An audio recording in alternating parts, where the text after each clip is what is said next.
ఈ వెండి చేపలు మొట్టికాయలు అయితే మన పెద్దవాళ్ళు చేసినట్టు చేసుకుంటే చాలా అంటే బాగుంటుందండి. హాయ్ ఫ్రెండ్స్, ఎలా ఉన్నారు అందరూ బాగున్నారా? అందరూ బాగుండాలి, అందులో మనం ఉండాలి. అందరూ బాగుండాలి నేనైతే అదే మనస్ఫూర్తిగా కోరుకున్నానండి. నేనైతే చాలా బాగున్నాను. మరి ఈరోజు మనం చేసిన వంట అయితే వీడియో అయితే పూర్తిగా చూడండి, నచ్చితే లైక్ ఇవ్వండి. మరి నా స్టైల్లో, మా అమ్మ చేసే స్టైల్లో అయితే వెండి చేపలు మొట్టికాయలు కూర అయితే చేశాను. మరి ఎలా చేశానో వీడియో లాస్ట్ వరకు చూడండి, నచ్చితే ఒక లైక్ ఇవ్వండి, సపోర్ట్ ఇవ్వండి. Okay, bye. ఇదైతే చికెన్ షోర్మా. ఎలా ఉంది చికెన్ షోర్మా? చాలా బాగుంది కదా.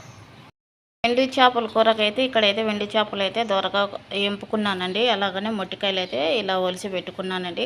మసాలా అయితే ధనియాలు, జీలకర్ర, మెంతులు, అలాగనే మిరియాలు, 2 లవంగాలు, ఎండుమిరకాయలు అయితే ఇలా ఎంపి పెట్టుకున్నానండి. ఇక్కడైతే టమాటా, కొత్తిమీర, ఉల్లిపాయలు అయితే కట్ చేసి పెట్టానండి. ఇక్కడైతే కొబ్బరి అన్నమాట, ఇది కొబ్బరి పౌడరు.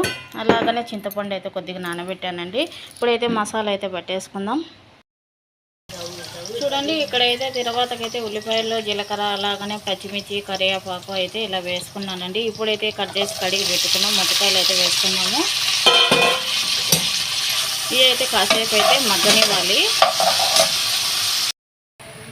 ఇలా అయితే ఉప్పు, పసుపు వేసి ఆయిల్లో అయితే కాసేపు అయితే మగ్గనివ్వాలండి. మొట్టికాయలు అయితే బాగుంటాయి అన్నమాట. ఈ ఎండి చేపలు అయితే మొట్టికాయలు అయితే చాలా అంటే చాలా బాగుంటుంది. కూర అయితే చాలా బాగుంటుంది అన్నమాట. మా అమ్మ అయితే చేసేది, దీంట్లోకి అయితే రాగి ముద్ద అయితే చేసేది అనమాట. చాలా బాగుండేది.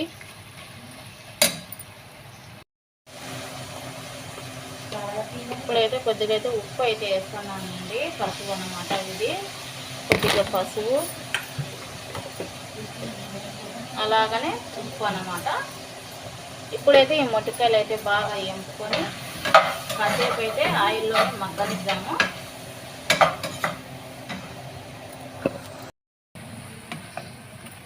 ఇక్కడైతే అల్లము, తెల్లగడ్డ పేస్ట్ కూడా వేసేసానండి. ఇలా వేసి ఆయిల్లోనే బాగా ఉడకనిచ్చాను అనమాట. మొట్టికాయలు అయితే ఇలా అయితే ఉడకనియాలి. ఇప్పుడైతే మసాలా అయితే వేసేసుకుందాము.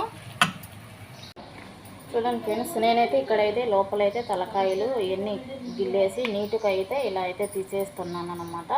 చేదు లేకుండా బాగుంటుంది కూర అయితే.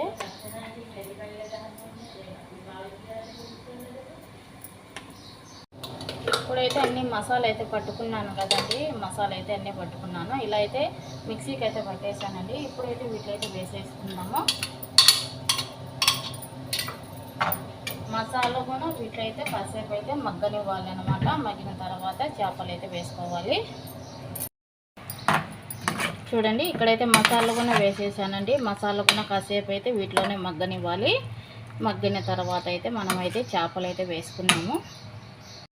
చూడండి, మా మేడంకి అయితే ఇలా తలకాయ కూర అయితే వేస్తున్నానండి. ఇదైతే తలకాయ అలానే వేసేసాను అనమాట. దీంట్లో టమాటా, అలాగనే పూస, మసాలా పొళ్ళు అయితే కొద్దిగా అదరంతా అయితే వేసాను. చూడండి, తలకాయ అనమాట. ఇలా అయితే వేసానండి మేడంకు. ఇప్పుడైతే మొట్టికాయలు అవన్నీ ఉడికిపోయినాయండి. ఇప్పుడైతే చేపలు అయితే వేసేసుకున్నాము.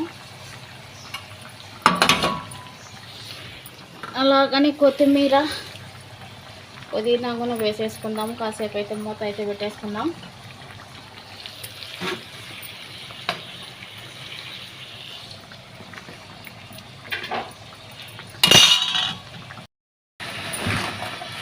చూడండి, మొట్టికాయలు వెండి చేపల పులుసు రెడీ. ఎలా ఉంది ఫ్రెండ్స్? బాగుందా? సూపర్గా ఉంది కదా, చాలా బాగుంటుంది ఇలా చేసుకుంటే. మీరు కూడా ఒకసారి ట్రై చేయండి. ఎండు చేపల కూర రెడీ అండి. సూపర్ అంటే చాలా బాగుంది కూర అయితే. అదిరిపోయిందబ్బా.